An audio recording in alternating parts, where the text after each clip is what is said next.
Hello बच्चों, let's read the question.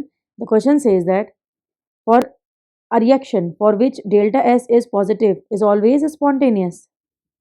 So to solve this question, the key concept used is Gibbs free energy equation.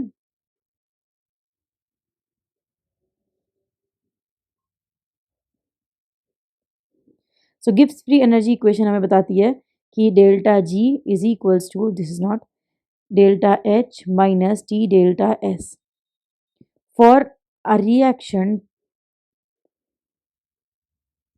to be spontaneous,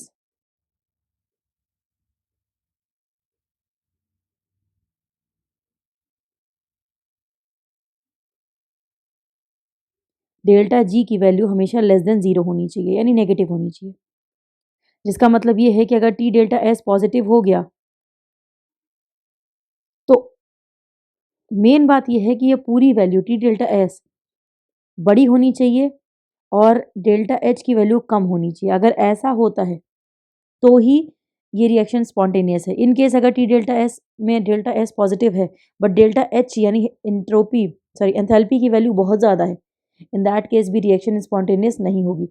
यानी कि ये minus T delta S की value delta H की value से ये value इस value से ज़्यादा होनी चाहिए, ये कम होनी चाहिए, तभी स्पॉन्टेनियस होगी. तो this is not always true. तो this statement is false. Reason यहाँ पर बोला है ऑलवेज. ऑलवेज नहीं होगा ये केस.